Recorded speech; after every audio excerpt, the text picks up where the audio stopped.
Hello everyone, स्वागत है आपका आपके यूट्यूब चैनल एम डेली में। आज हमारी क्लास नंबर 8 है। जो हमने कल की क्लास में पढ़ रखा है स्टेट फूड अथॉरिटी के बारे में। ठीक है, उसी का अभी जितने हमने ऑफिसर्स कर रखे थे स्टेट फूड अथॉरिटी, उसमें हमने कमिश्नर ऑफ फूड सेफ्टी जो है उनके बारे में पढ़ रखा है, जो कि सीईओ की इक्विवेलेंट पोस्ट होती है स्टेट लेवल पे। ठीक है, स्टेट लेवल पे। तो वहीं अब जो बच्चे कुछ हमारे ऑफिसर्स हैं उनके बारे में पढ़ेंगे, जिसमें पहले पढ़ेंगे हम डेजिग्नेटेड ऑफिसर के बारे में। ठीक है, डेजिग्नेटेड ऑफिसर डीओ के बारे में, then food safety officer FSO के बारे में, देन फूड एनालिस्ट, जो कि फूड एनालिस्ट के एक्चुअल में आप लोगों की वैकेंसीज आई है ना। देन एडजुडिकेटिंग ऑफिसर के बारे में, देन ऑथराइज्ड ऑफिसर के बारे में। तो वन बाय वन हम जो है इसका जो भी इलाबोरेशन या एक्सप्लेनेशन है वो देखते हैं। ठीक है, तो डेजिग्नेटेड ऑफिसर डीओ जो होते हैं अंडर सेक्शन 36। ठीक है, अंडर सेक्शन 36 हमारे जो कमिश्नर ऑफ फूड सेफ्टी होते हैं वही इनको अपॉइंट करते हैं इन अ स्पेसिफाइड एरिया। अब इन अ स्पेसिफाइड एरिया माने कि ऐसा भी हो सकता है कि ये किसी डिस्ट्रिक्ट के लिए हो, ठीक है, या हो सकता है किसी ब्लॉक के लिए हो, या हो सकता है किसी पंचायत के लिए हो, या किसी म्युनिसिपैलिटी के लिए हो, या फिर किसी ग्राम पंचायत के लिए हो। तो ये स्पेसिफाइड एरिया जो है यहाँ पे ऐसा एज सच नहीं कहा गया है कि सिर्फ इसी के लिए हो सकता है। हाँ, यहाँ पे कहा गया है कि हाँ, हर डिस्ट्रिक्ट में एटलीस्ट यहाँ पे जैसे कि each district must have at least one designated officer. अगर आपका डिस्ट्रिक्ट बहुत बड़ा है, एरिया वाइज भी पॉपुलेशन वाइज भी, तो वहां पे आप एक से ज्यादा, ठीक है, मतलब वो एक से ज्यादा जो है एक हो सकते, दो दो हो सकते, तीन हो सकते, वहां पे डेजिग्नेटेड ऑफिसर अपॉइंट कर सकते हैं। और अपॉइंटमेंट करने के लिए हक किसको होता है या फिर ये किसका काम होता है, तो ये कमिश्नर ऑफ फूड सेफ्टी का काम होता है अंडर सेक्शन 36। ठीक है, जो हमारे डेजिग्नेटेड ऑफिसर होते हैं ये होल टाइम या फुल टाइम ऑफिसर होते हैं। ठीक है, मतलब एक बार अगर आप as a designated officer appoint कर दिए गए तो आपको फुल टाइम वर्क करना पड़ेगा जब तक आप रिटायर्ड नहीं हो जाते, या फिर आपका अगर प्रमोशन हो रहा है तो आप प्रमोशन करके दूसरे पोस्ट पे चले जाएंगे, उस पोस्ट पे कोई और बंदा आ जाएगा। बट हाँ, अगर आपका प्रमोशन नहीं हुआ है तो आप डीओ ही रहेंगे रिटायरमेंट तक। समझ रहे हो, जैसे कि हमारे जो सीईओ होते हैं वो, मतलब एफएसएसआई की जो सीईओ है वो क्या होते हैं, आईएएस ऑफिसर होते हैं, और ये फुल टाइम वर्क होता है। क्या होता है, फुल टाइम वर्क होता है। तो इस फुल टाइम वर्क का मतलब कि भाई ये रिटायरमेंट होने तक ये आईएएस ऑफिसर जो है वो सीईओ बने रहेंगे हमारे एफएससीआई के, है ना। तो उसी तरह से डीओ का भी यही है, डेजिग्नेटेड ऑफिसर का।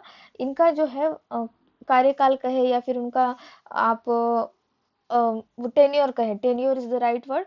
तो फुल टाइम ऑफिसर होते हैं, नॉट बिलो द रैंक। हाँ, ये इंपॉर्टेंट है यहाँ पे, late me just highlight it, not below the rank of sub divisional.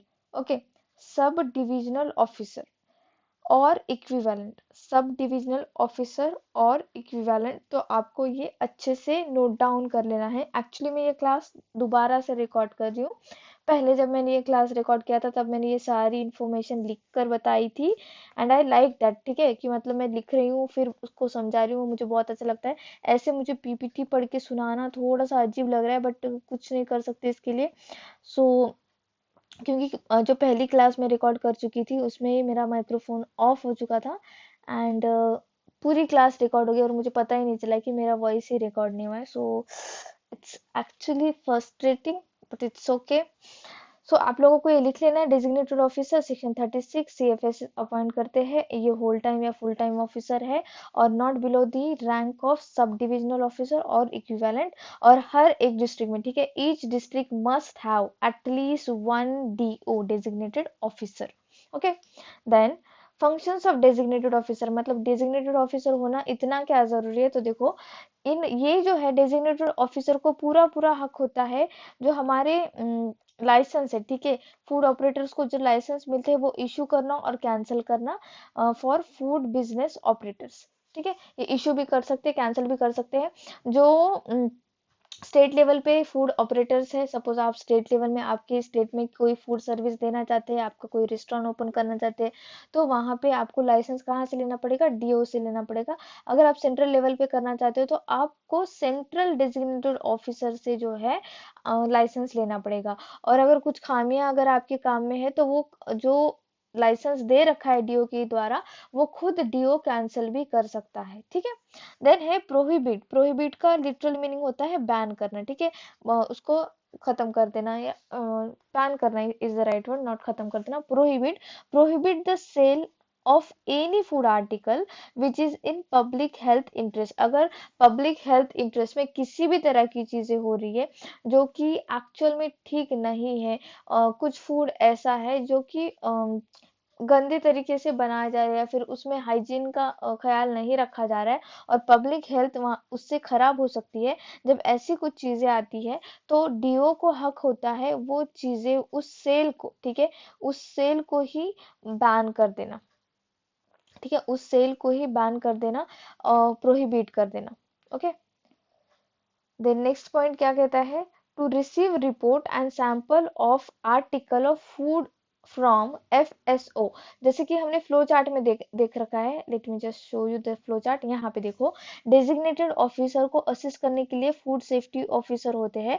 तो फूड सेफ्टी ऑफिसर क्या करते हैं, किसी भी फूड ऑपरेटर पे, सपोज आप एक फूड सेफ्टी ऑफिसर हो, ठीक है, और आप आपके डिस्ट्रिक्ट में ऐसे जस्ट फॉर कोई इंस्पेक्शन करने गए, किसी रेस्टोरेंट में आप बैठ गए, वहां से आपने एक सैंपल उठाया, ठीक है, आपने एक सैंपल उठाया, उस सैंपल को आपने फूड एनालिस्ट के पास दिया।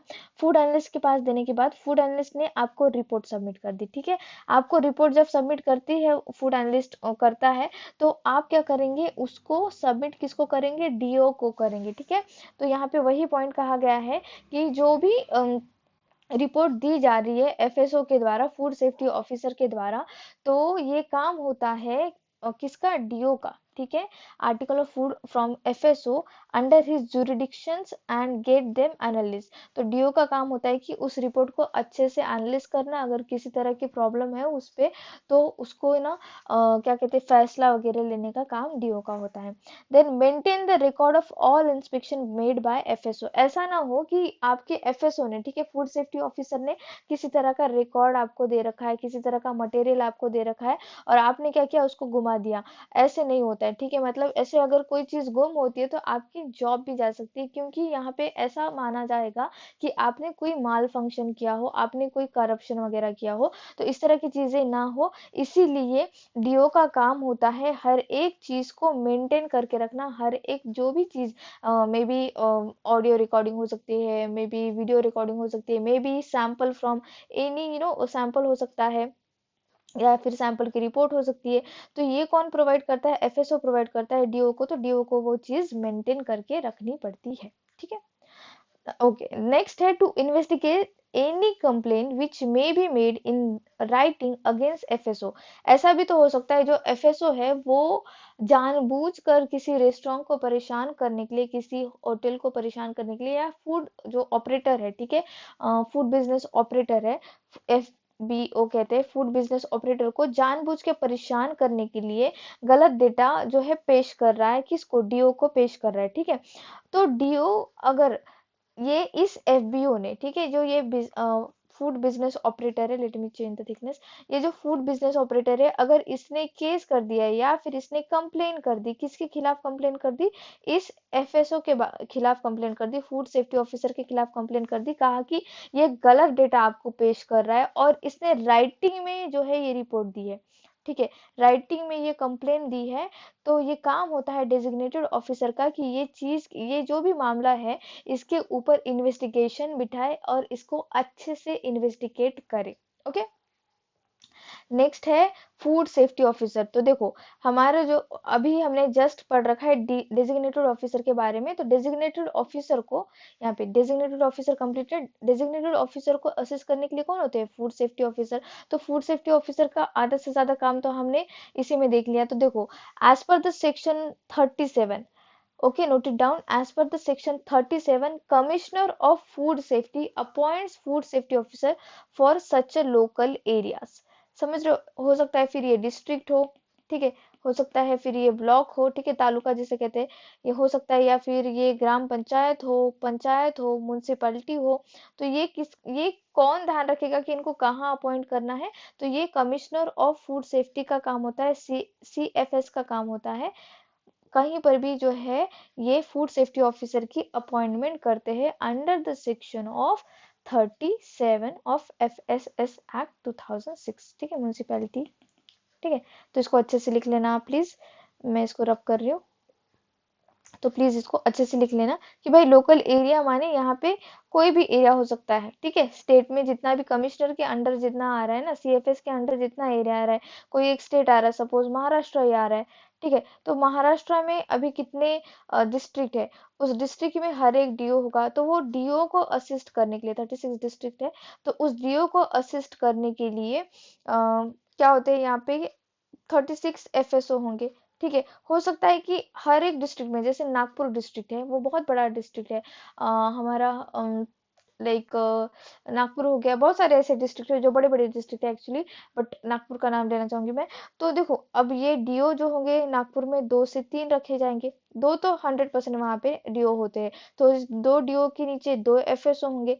तो समझ रहे हो आप लोग कि भाई लोकल एरिया में कितने आपको FSO रखने, फूड सेफ्टी ऑफिसर रखने, ये पूरा पूरा काम होता है कमिश्नर ऑफ फूड सेफ्टी का, ठीक है, according to that local area. तो फूड सेफ्टी ऑफिसर भी कंप्लीट। अब देखते हैं फूड एनालिस्ट। तो देखो फूड सेफ्टी ऑफिसर क्या करता है, जो भी सैंपल उठाता है किसको देता है, वो देता है फूड एनालिस्ट को।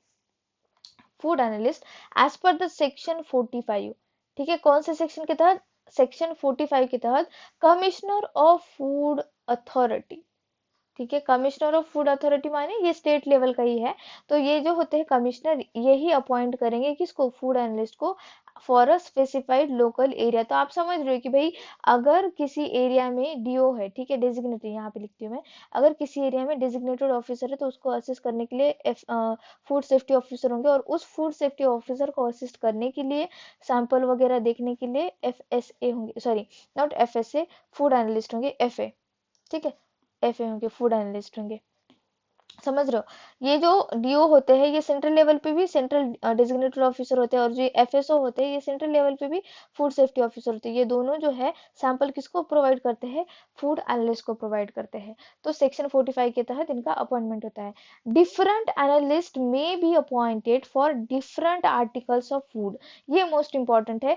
ऐसा नहीं होता है कि भाई एक ही जो है फूड एनालिस्ट होगा एक डिस्ट्रिक्ट में, बिल्कुल भी नहीं। देखो खाने के प्रकार जो है, जो हम खाते हैं वो बहुत ज़्यादा जो है उसके वैरायटीज़ है, ठीक है, बहुत ज़्यादा वैरायटीज़ है, जैसे डेयरी प्रोडक्ट है, ठीक है, डेयरी प्रोडक्ट है, मीट है, सीरियल्स है, अनाज है।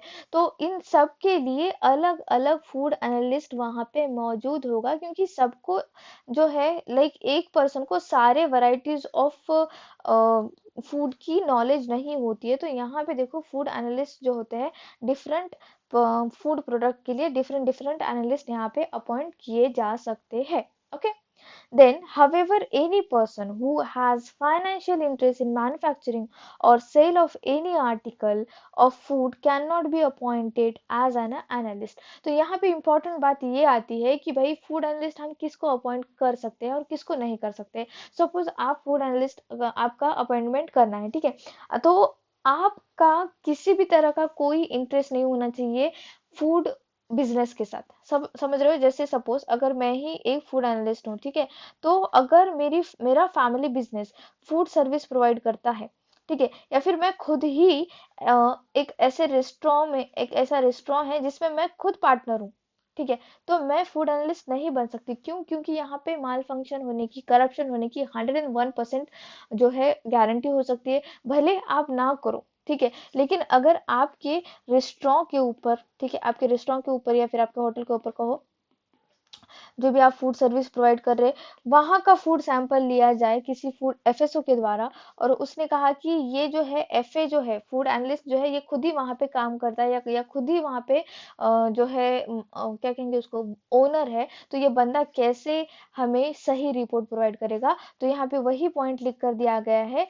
कि हवेवर कोई भी पर्सन जो फाइनेंशियल इंटरेस्ट रखता है मैन्युफैक्चरिंग और sale of any food article can not be appointed as an analyst, food analyst. Okay, ये पॉइंट पूछा जा सकता है, तो प्लीज इसको नोट डाउन कर लेना। ओके, देन नेक्स्ट ऑफिसर है एडजुडिकेटिंग ऑफिसर। अब एडजुडिकेटिंग ऑफिसर मैंने आप लोगों को फ्लो चार्ट में ही बता दिया था।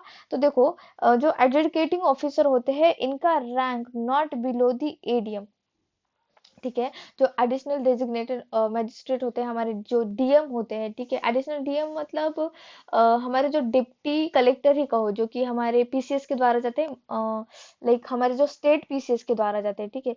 स्टेट पीसीएस के द्वारा जाते हैं, जैसे हमारे यहाँ पे एमपीएससी होता है, एमपीएससी क्लियर करते हो तो आप एडिशनल डीएम बनते हो। तो एडिशनल डीएम के रैंक के नीचे का एजुकेटिंग ऑफिसर नहीं होना चाहिए, उसी सेम रैंक का होना चाहिए। अब ऐसे क्यों? देखो, सेम रैंक का इसीलिए मांगा जाता है क्योंकि ये जो पोस्ट है बहुत ही ज्यादा लाइक रिस्पॉन्सिबिलिटी वाली पोस्ट है। ऐसे नहीं कि भाई किसी को भी उठा के आप एडजुकेटिंग ऑफिसर बना दोगे, नहीं। उसको बहुत ज्यादा नॉलेज होनी चाहिए, उसका रैंक भी बहुत बेहतरीन होना चाहिए, ठीक है। तो यहाँ पे वही पॉइंट लिख कर दिया गया है, तो प्लीज इसको अच्छे से नोट डाउन कर लेना है आपको। Let me change the ink. Okay. AO जो है not below the rank of ADM of the district. AO has a power of civil court.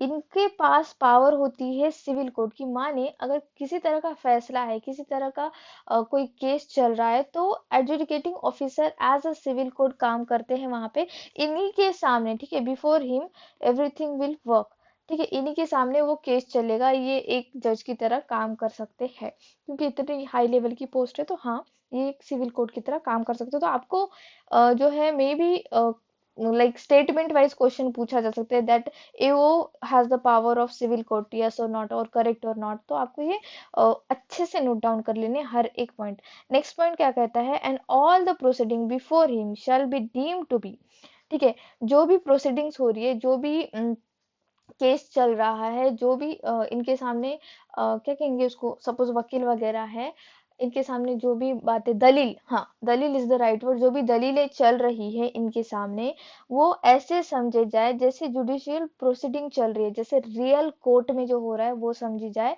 With in the meaning of section 193, 228, 228 of IPC, ठीक है। तो IPC के धारा 193 और 228 के द्वारा जो है, जो हमारे एओ होते हैं, adjudicating officer, Indian penal code के अंतर्गत आपको सजा भी दे सकते हैं। तो समझ रहे हो कि भाई एक तरह से एओ जो है ये कोर्ट की तरह काम करता है, ठीक है। मतलब ये चलता फिरता कोर्ट आप समझ सकते हो, ठीक है।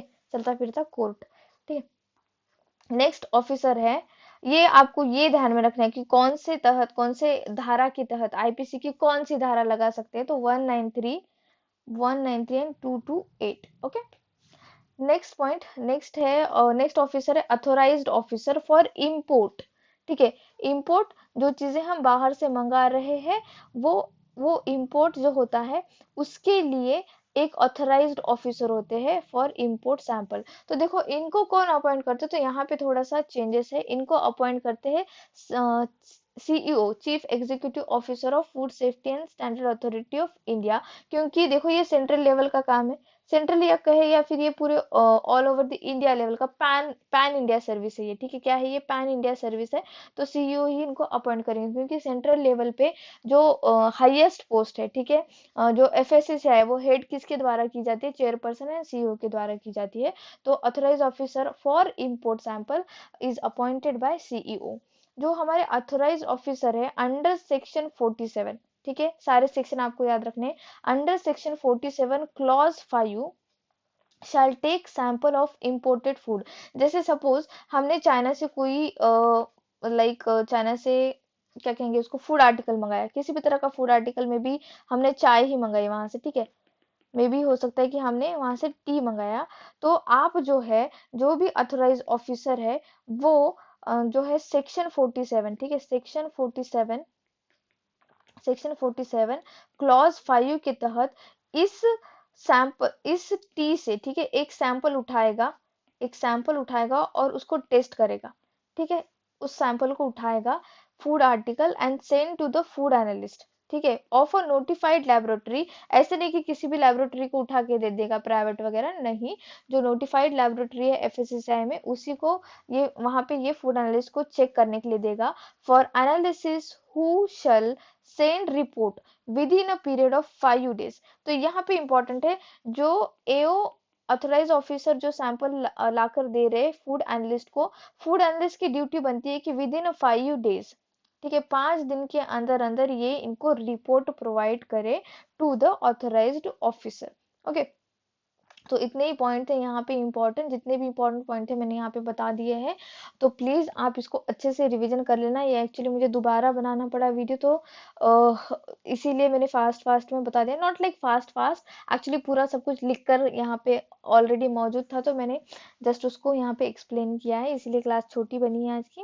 And it's okay for that, क्यों बड़ी बन रही है क्लास तो बहुत ज़्यादा हो रहा है वो रिकॉर्डिंग में, एंड उसका क्वालिटी भी बढ़ जा रहा है, तो यूट्यूब प्रोसेस करने के लिए टाइम लगा रहा है। सो ऐसे मतलब जस्ट यही क्लास होगा, बाद में मैं ऐसे लिख कर ही बताऊंगी, मुझे वैसे ही अच्छा लगता है क्लास लेना।